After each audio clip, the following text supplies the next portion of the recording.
ನಮ್ಮ CN23 news ಚಾನಲ್ಗೆ ಸ್ವಾಗತ ಸುಸ್ವಾಗತ. ನಾನು ನಿಮ್ಮ ನಗರ ನಾಗೇಶ್. ನಮಸ್ಕಾರ.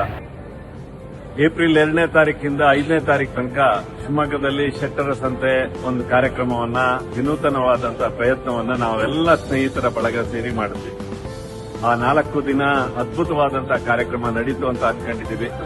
2ನೇ ತಾರೀಕು ನಾವು ಪಂಚಮ ವೇದ ಪ್ರೇಮದ ನಾದ ಅಂತ ಶಿವಮೊಗ್ಗದ ಇಲ್ಲಿ ಅತ್ಯುತ್ತಮ ಗಾಯಕರನ್ನ ಒಳಗೊಂಡಂತೆ 13 ಜನ ಒಂದು ಹಳೆಯ ಕನ್ನಡ ಮತ್ತು ಹಿಂದಿ ಚಲನಚಿತ್ರ ಗೀತೆಗಳ ಗಾಯನವನ್ನ ಕೂಡ ಆಡಿತ್ತು. ಅದಾದ್ಮೇಲೆ 3ನೇ ತಾರೀಕು ಶ್ರೀನಿವಾಸ ಕಲ್ಯಾಣೋತ್ಸವ ಇಡೀ ಸಾರ್ವಜನಿಕರಿಗೆ ಕಲ್ಯಾಣವಾಗಲಿ ಅನ್ನುವಂತಹ ಯೋಚನೆಯಿಂದ ಆ ಶ್ರೀನಿವಾಸ ಕಲ್ಯಾಣೋತ್ಸವವನ್ನ ಶ್ರೀವಾರಿ ಫೌಂಡೇಶನ್ ವತಿಯಿಂದ ನಡೆಯಿತು. ಅದು ಕೂಡ 5,000ಕ್ಕಿಂತ ಹೆಚ್ಚು ಜನ ಭಾಗವಹಿಸಿ ಅವತ್ತಿನ ಆ ಧಾರ್ಮಿಕ ಕಾರ್ಯಕ್ರಮದಲ್ಲಿ ಎಲ್ಲರೂ ಪಾಲ್ಗೊಂಡಿದ್ದರು.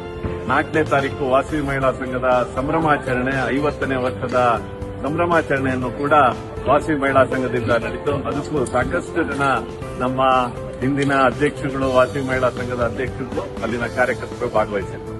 5ನೇ ದಿವಸ ಶಿವಮೊಗ್ಗದಲ್ಲಿ ಮೊದಲನೇ ಬಾರಿಗೆ ಭಜನ್ ಜಾಮಿಂಗ್ ಶ್ರೀಯುತ ವಾಸು ದೀಕ್ಷಿತ್ ಅವರ ನೇತೃತ್ವದಲ್ಲಿ ನಡೆಯಿತು.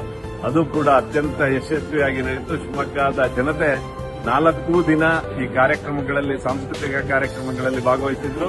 ಜೊತೆಗೆ ಬಹಳ ವಿಶೇಷವಾಗಿ ತಿಂಡಿ ತಿನಿಸುಗಳ ಅಂಗಡಿಗಳು ಮತ್ತು ಪದಾರ್ಥಗಳ ಸೇಲ್ ಅನ್ನು ಕೂಡ ಈ ಒಂದು ಶೆಟ್ಟರ ಸಂತೆಯಲ್ಲಿತ್ತು.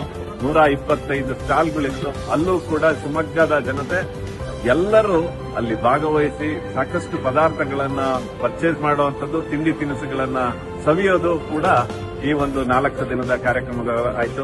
ಇಡೀ ಶಿವಮೊಗ್ಗದ ಜನತೆಗೆ ನನ್ನ ಉತ್ಪೂರ್ವವಾದಂತಹ ಧನ್ಯವಾದಗಳನ್ನ ಈ ಮೂಲಕ ಹೇಳಲಿಕ್ಕೆ ಇಷ್ಟಪಡ್ತೇನೆ.